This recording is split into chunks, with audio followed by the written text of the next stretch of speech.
자, 정권이 지금 굉장히 이 국가적 재난의 와중에서도 자기 테러에 대해 신경을 쓰는 것 같습니다. 지금 윤석열 장모 사건을 최근에 끄집어내어서 자기들도 윤석열을 중앙지검장 임명하고 검찰총장 임명할 때 저도 문제 제기한 사람이에요. 그런데 그때 뭐라고 했습니까? 윤석열이 김건희입니까? 부인과 결혼하기 전에 벌어진 일이고 수년 전부터 언론에서나 국감에서 제기되었던 문제인데 일부는 이미 무혐의 처분이 됐어요. 그런데 지금 이 사건에 대한 지금 고소 고발이 계속 접수되고 있어요.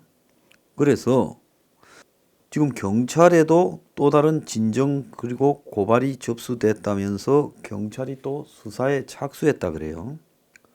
그런데 경찰이 윤석열 장모 사건의 공소시효를 6개월을 연장을 이렇게 하겠다 하는 걸 검토하고 있다는 거예요. 그래서 공소시효가 2주 남았느냐 아니면 더 남았느냐라고 지금 이런 논란들이 있는데 지금 공소시효를 지금 허위 장고 증명서를 작성하던 2013년 4월이라고 보면 공소시효가 7년이니까 2주 뒤에 끝나는 거예요. 그런데 그 문서들 중에 각각 따로따로 여러 개가 있는데 작성됐다면 제일 마지막 게 10월 달이라서 2013년 10월이라서 공소시효가 올 10월까지 남아있다. 이렇게 이제 경찰이 유권 해석을 내리고 지금 공소시효가 좀 있으니까 조사를 하겠다. 이렇게 지금 이야기를 하고 있는 겁니다. 그런데 이 사건에 대해서는 지금 세 가지 기관이 조사를 하고 있어요. 그래서 검찰에서도 이 사건을 지금 이 중앙지검이 하고 있고 또 의정부지검이 하고 있습니다. 그런데 여기에 지금 경찰까지 나서서 하고 있어요. 그래서 지금 그러면 왜 갑자기 선거가 끝나기 지금 한 달 남은 상황에서 수사에 착수하느냐는 것은 그 분명한 배경과 이유가 있습니다. 조금 이따 제가 말씀드릴게요. 자, 그런데 이 장모와 관련된 여타 대부분 사기와 관련된 이런 사건에서 그간에 지금 많은 의혹이 있었는데 여건이 윤석열을 작년 7월에 총장에 임명할 때 이런 의혹에 대해서 아무런 문제가 없다고 폭로 전문인 박주민 의원조차도 박근혜 청와대가 장모를 수차례 고소했던 정 씨를 접촉했다. 그래서 권력이 쑤셔서 그렇다.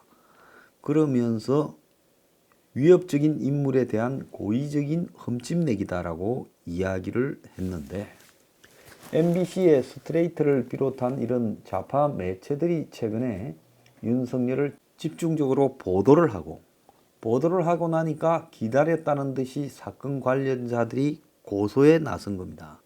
이거는 전형적으로 지금 좌파들이 하는 수법이에요.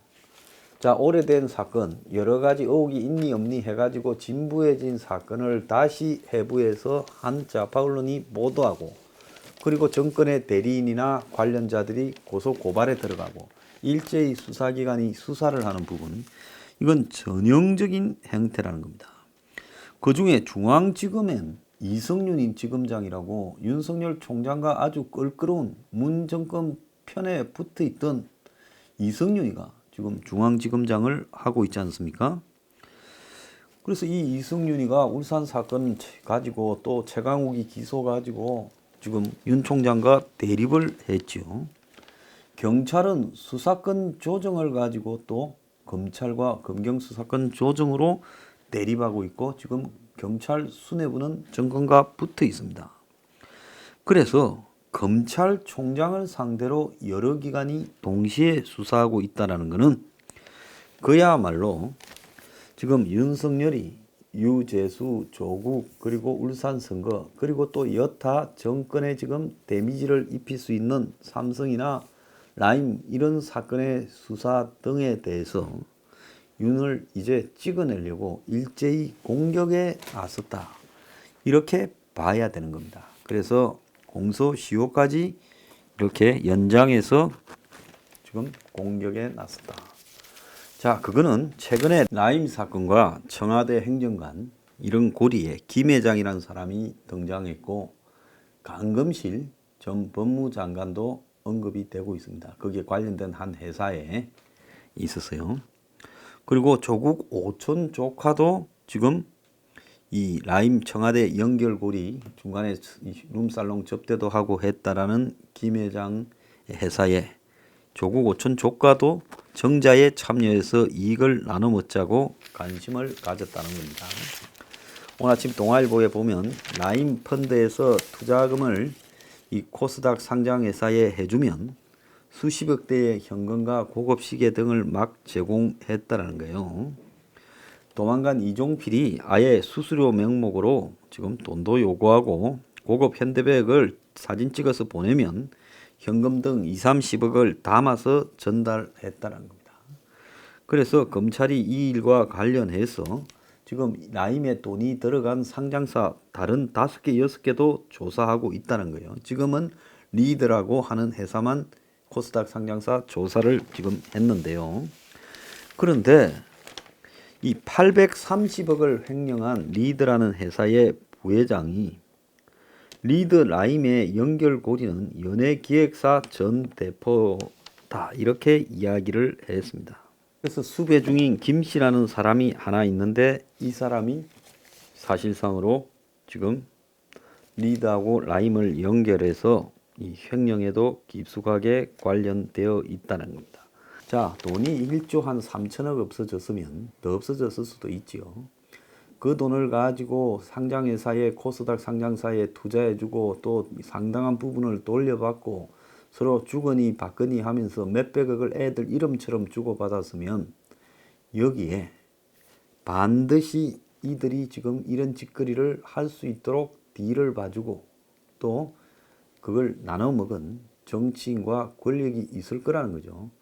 여기에 금감원에서 청와대로 파견 갔던 행정관 한 명이 이렇게 할 수 있겠느냐. 그건 다 웃을 일이라고 봅니다. 그래서 지금 이 일과 관련해서 권력 고위층의 이름이 수도 없이 지금까지 언급이 되어 왔어요. 그래서 최근에 청와대가 이렇게 서둘면서 지금 윤석열을 직접 장모를 겨냥해서 찍어내려고 지금 굉장히 빠른 속도로 설치는 이유는 그야말로 이 라임 사건 수사가 완료되면 청와대가 초토화될 수도 있다. 이런 우려를 한 모양이에요. 그래서 검찰이 굉장히 지금 이 와중에도 광범위하게 지금 라임의 조사를 하고 있고 청와대에 자문단을 했던 사람들도 지금 김 회장이라는 사람이 라임 자산 운용을 작년 말과 올 초에 인수를 하려고 팀을 꾸릴 때 청와대 자문단 사람도 있었다라고 이야기를 하고 있는 겁니다.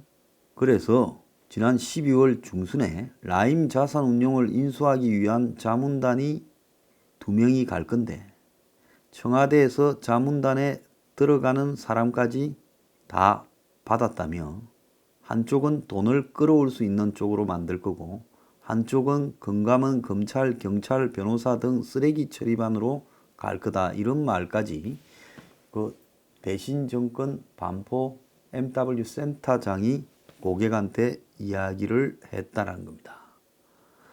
자, 이건 좀 심각한 이야기죠. 자문단이 둘이 들어올 건데 청와대에서 자문단에 들어가라고 하는 사람을 우리가 받았다. 한쪽은 돈을 땡겨올 사람이고 한쪽은 사고 난 거를 청산할 사람일 거다.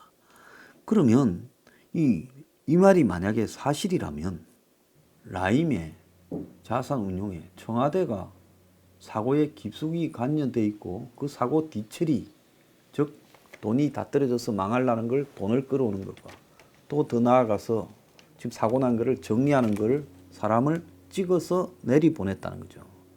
그런데 실제 여기에 고문으로 내정된 사람 A, B, C의 금융 관련 이력을 보면 A씨는 금감원에서 국장을 했고 금융회사 상임감사, 사회이사, 로펌 고문을 했고 다른 이 내정자 B씨는 금융 전문 변호사로서 금융회사 변호사로 있다가 금감원에서 자문위원을 했고 대형 로펌에 있는 사람들이라는 겁니다.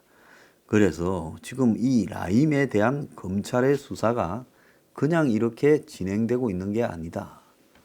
아마 이 검찰이 라임 부분을 이제 문정권의 실체를 밝히는 쪽으로 부패와 비리의 실체를 밝히는 것. 지난번에 유재수나 조국이나 이제 울산 선거는 고위공직자의 비행위였다면 이것은 그야말로 해먹은 실체를 밝히는 걸로 라임에 접근하고 있으니까 청와대가 여기에 대해서 굉장히 긴장을 해서 윤석열 제거 작전에 나섰다라고 봐야 된다.